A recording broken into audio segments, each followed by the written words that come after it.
Hey freedom lovers, this is Dr. Peterson Pierre with America's Frontline Doctors bringing you today's Daily Dose. North Dakota Governor Kelly Armstrong recently vetoed a bill that sought to shield children from exposure to sexually explicit material in schools. Stop right there. Can someone explain to me why it's bad to shield children from exposure to sexually explicit material? This war on children is absolutely deplorable. Current North Dakota law prohibits public libraries from placing sexually explicit materials in children's sections and requires them to adopt policies accordingly. Senate Bill 2307 would have extended that requirement to school districts, ensuring that school libraries also keep such materials out of children's reach. Seems reasonable.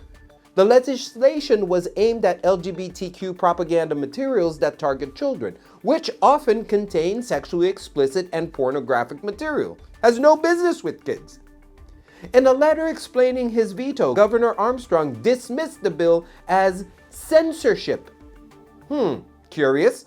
And a misguided effort to legislate morality.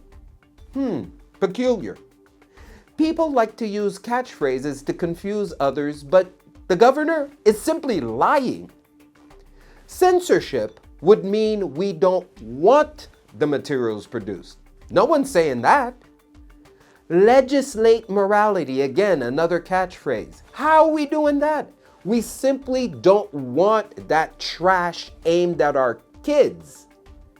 Is denying children the privilege of driving, voting, smoking, and consuming alcohol also legislating morality? The governor is clearly insulting our intelligence.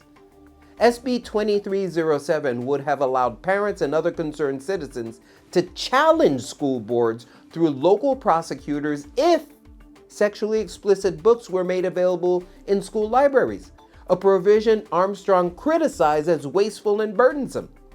He argued it would put librarians, school districts, and state attorneys in an untenable situation? What? What a joke! Calling this censorship is yet another example of a perverted distortion of words, this time to serve the interests of gender ideologues on the left who insist that showing children sexually explicit and or gender-themed content is protected free speech. Their newly discovered commitment to free expression comes from the same movement that spent the past 4 years demanding censorship of dissenting views, from COVID-19 policies to biological reality. But when parents express concerns about sexually graphic, LGBTQ-themed materials in schools, they're accused of censorship. Yes, the same people who think discussing hydroxychloroquine and ivermectin for adults is not free speech think showing graphic sexual materials to kids is free speech.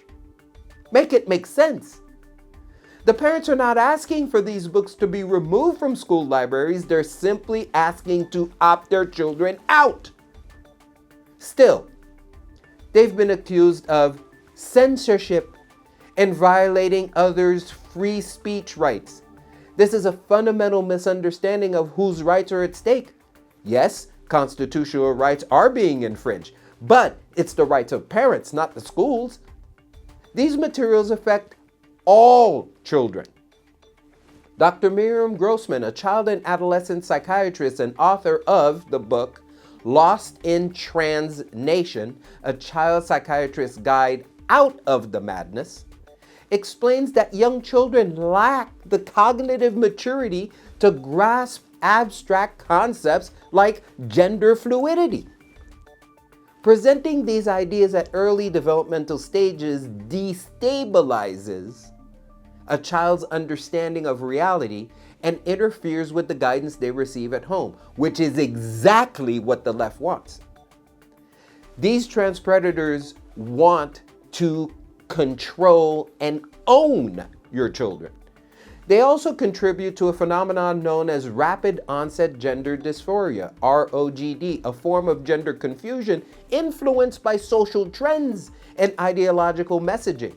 Most so-called diagnoses of gender dysphoria are really ROGD. Once labeled gender dysphoric, children are placed on a fast track of medical mutilation interventions, puberty blockers, cross-sex hormones, and in some cases, transgender surgeries.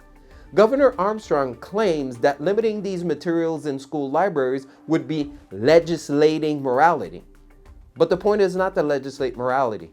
It's to prevent the state from overriding it.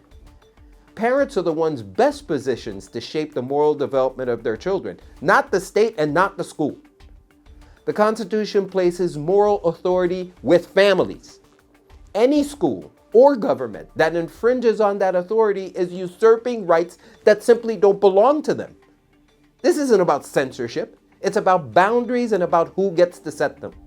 Parental rights don't end at the schoolhouse door, and that children are not the cultural property of the state. Ladies and gentlemen, only the truth will set you free. Stay tuned for the next Daily Dose.